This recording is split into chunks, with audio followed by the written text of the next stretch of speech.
পঞ্চায়েত সমিতি, জেলা পরিষদ মেম্বার, কর্মাধ্যক্ষ, সভাপতি, সহসভাপতি, প্রধান, উপপ্রধান, শাখা সংগঠন প্রেসিডেন্ট, তাতে সেটা মহিলা, আইনটিউসি, যুব, ছাত্র, মাদার, অল, কিষাণ, ক্ষেত মজুর, প্রত্যেককে, এবং সর্বোপরি যারা দলের সম্মানীয় কোনো না কোনো পোস্ট হোল্ড করছেন, আর তাদের চেয়েও বেশি আমি সম্মান জানাই আমার বুথ নেতৃত্বকে, বুথ সভাপতি, অঞ্চল সভাপতি, প্রত্যেককে, ব্লক কমিটির মেম্বার, অঞ্চল কমিটির মেম্বার, বুথ কমিটির মেম্বার, প্রত্যেককে আমি আমার তরফ থেকে শ্রদ্ধা, প্রণাম, ভালোবাসা জানাই।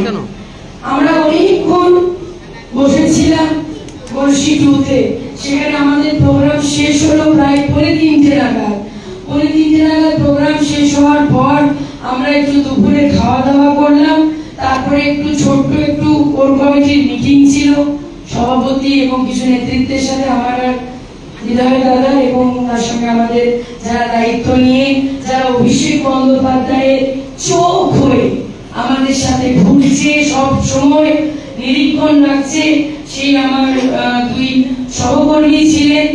সেখানে রিজু বর্মন, যার সঙ্গে আপনাদের কিছুক্ষণ আগে পরিচয় হলো, এছাড়া অঙ্কিতাও এসেছেন।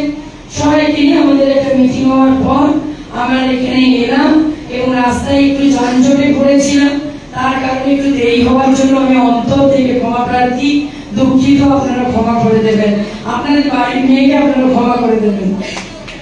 যে কথাটা বলার, আপনারা এতটাই সুসংঘবদ্ধ এবং ভালো সংগঠন করেন, খুব বেশি কথা হয়তো বলার প্রয়োজন বোধ করবে না, কিন্তু তবুও দলের প্রার্থী সুজাতা মণ্ডল হিসাবে কথাগুলো বলছি না, আমি আপনাদেরই মতন একজন তৃণমূল কংগ্রেসের সৈনিক এবং একজন বুথ কর্মী সুজাতা মণ্ডল হিসাবে কথাগুলো বলবো। কারণ বুথ মজবুত থাকলেই কিন্তু অঞ্চল মজবুত হয়, অঞ্চল মজবুত হলেই ব্লক মজবুত হয়, ব্লক মজবুত হলেই কিন্তু জেলা, জেলা থেকে রাজ্য, এইভাবে একে একে ধাপে মজবুত হয় আমাদের দল। এবং তারপর আমরা যে যে জায়গায় দাঁড়াই জনপ্রতিনিধি হিসাবে নির্বাচনে, সেখান থেকে জয়ী হওয়া সম্ভব হয়। এর পেছনে যাদের অক্লান্ত পরিশ্রম থাকে, তারা হচ্ছে সাংগঠনিক ভাবে যারা দলটাকে পরিচালনা করে।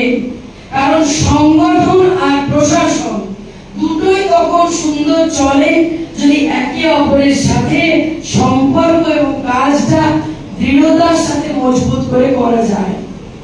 আর আমি মনে করি এই যে 10টি অঞ্চল, আমাদের এই খণ্ডঘোষ বিধানসভা, খণ্ডঘোষ ব্লক, আপনারা সকলে জানেন যে বিষ্ণুপুর লোকসভা অত্যন্ত গুরুত্বপূর্ণ একটি বিধানসভা এবং ব্লক হচ্ছে এই খণ্ডঘোষ বিধানসভা, খণ্ডঘোষ ব্লকটি, যারা প্রতিবার অত্যন্ত প্রতিকূলতার মধ্যেও, অনেক লড়াইয়ের পরেও পাখির চোখ করে তারা কিন্তু দলকে ভালো রেজাল্ট উপহার দেয়।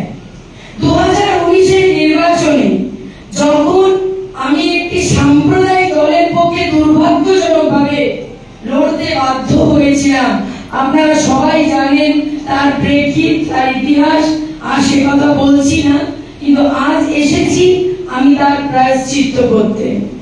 তো সেই সময় 6টি বিধানসভা আমি দায়িত্বে প্রচন্ড ভাবে ঘুরে বেরিয়েছিলাম, এইখানে কম এসেছিলাম, এখানে ওই অপদার্থ প্রার্থী ঢুকতে পেরেছিল, যেহেতু এটি বাঁকুড়া জেলার বাইরে পূর্ব বর্ধমানের মধ্যে পড়ে বলে।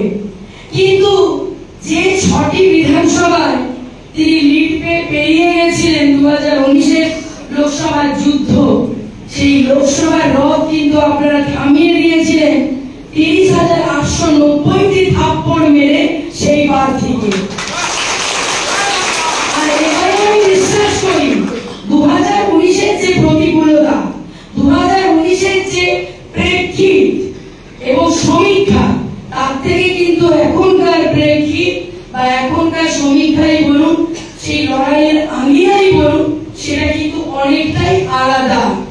যদি 2019-এর ওই ভয়াবহ সাম্প্রদায়িক দলটা যখন খুব হাওয়া, সেই সময় যদি তিনি, আপনারা বিষ্ণুপুরে বিজেপি যিনি প্রার্থী ছিলেন তাকে 30,890টি থাপ্পড় মেরে প্রায় ঘর ঢুকিয়ে দিয়েছিলেন।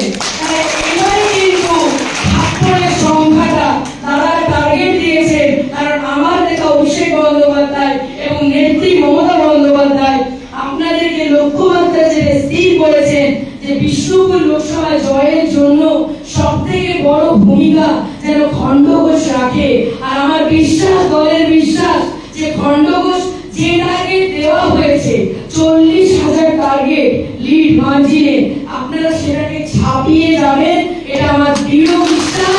এবং বিষ্ণুপুরের যিনি বিজেপির প্রার্থী তাকে 40,000-এরও বেশি থাপ্পড় মেরে তাকে এখান থেকে একদম বিদায় দেবেন।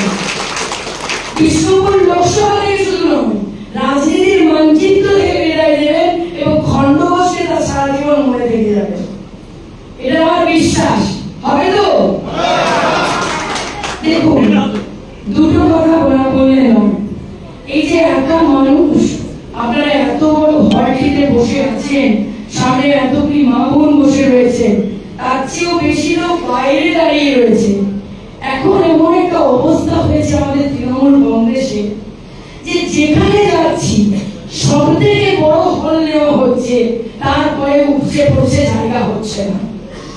সব জায়গাতে দেখছি কর্মীদেরকে, অর্ধেক কর্মীদেরকে বাইরে দাঁড়িয়ে থাকতে হচ্ছে। কিন্তু 2019-এ কিন্তু এই পরিস্থিতি ছিল না।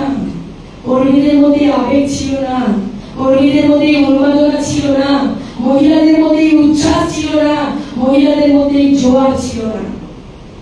কিন্তু এখন কিন্তু মানে যে হয়তো খবরটা একটু দেরিতে পাচ্ছে বা কোনোভাবে হয়তো হোয়াটসঅ্যাপটা চেক করেনি, মিস করে গেছে, সে রীতিমতো অভিমানে ঠোঁট ফোলাচ্ছে যে আমার কাছে কেন খবরটা এলো না, আমি তো সবার আগে যে চেয়ারটায় বসতাম।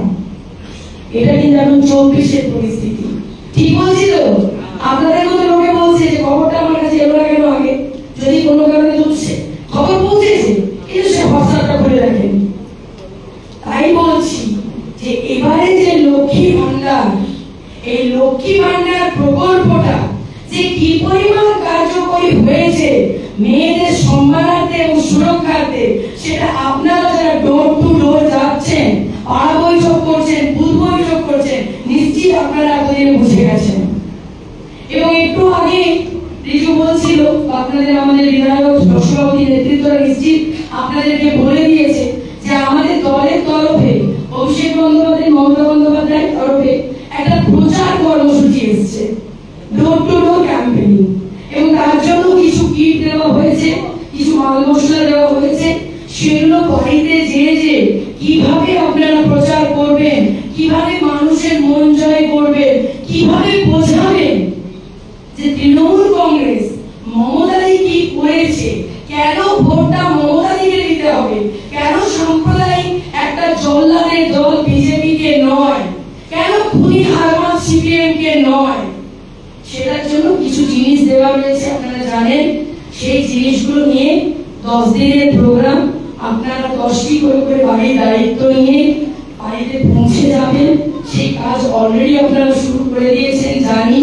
এবং যেটা করবেন খুব নিষ্ঠা করে করবেন, এমন নয় যে শুধু ছবি তুলে পাঠিয়ে দিলে করবেন না। সেটা আপনাদেরকে বেশি কথা বলার দরকার নেই, তবুও আমি বলছি যে দেখুন, আপনারা যতটা ভালো করবেন, মানে আপনারা আর একটা মাস যদি একটু আর বেশি পরিশ্রম করেন, আরো বেশি ফোকাস থাকে সংগঠনটার জন্য, দলকে জেতানোর জন্য, তাহলে আমার মনে হয় যে যারা একটু দুর্বল তাদেরকে আপনারা হাত ধরে টেনে তুলতে পারবেন। সে একটা গল্প আছে জানেন তো, বলছে একটা দুর্বল বাচ্চাকে একটা সবল বাচ্চা কিন্তু পাস করাতে পারে। কারণ যে সবল মানে যে শক্তিশালী, সে তো ভালো রেজাল্ট করবেই, এটা বিশ্বাস। তাকে কি বলা হয়, তুমি আরেকটু বেশি পড়াশোনা করো যাতে তুমি 95-এর জায়গায় 100-100 পাও। এবং তুমি 100 পেলে যে সাবজেক্টটাই আপনি দুর্বল, একটু ধরুন আপনি অঙ্কে ভীষণ ভালো কিন্তু ইংরেজিতে একটু দুর্বল, তাহলে আপনার অঙ্কের ভালো রেজাল্টটা 100-100 হয়, তাহলে যদি আপনি ইংরেজিতে 50 পান, যখন টোটাল রেজাল্টটা আসবে তখন কিন্তু সেই রেজাল্টটা কিন্তু একটা বন্টন হয়ে রেজাল্টটা দেখবেন একটা 80% হয়ে যায় এবং ডিস্টিংশন হয়, তাই তো?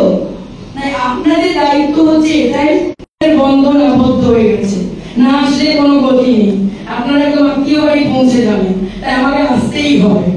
তো সেই কারণেই বলছি যে আমার আরো বেশি আবদার আপনাদের কাছে, আরো বেশি আমার ভালোবাসা প্রার্থনা যে আপনারা আমাকে খণ্ডঘোষ বিধানসভা থেকে বা খণ্ডঘোষ যে ব্লক, খণ্ডঘোষ ব্লকের যে 10টি অঞ্চল, তার মধ্যে কোনো অঞ্চল খুবই শক্তিশালী, দু একটা অঞ্চল হয়তো তুলনামূলক একটু কম শক্তিশালী। তো এই একটা মাস যে হাতে আছে, সেই একটা মাস যদি আপনারা সব কিছু দলীয় কোন্দল মান অভিমান ভুলে যদি একটু ফোকাস করেন, আমার বিশ্বাস আপনারা 40,000 লিড যে টার্গেট সেটা নিশ্চিত ছাপিয়ে যাবেন এবং বিষ্ণুপুর লোকসভা জয়ের জন্য আপনারা একটা প্রধান এবং প্রথম গুরুত্বপূর্ণ ভূমিকাটাই রাখবেন।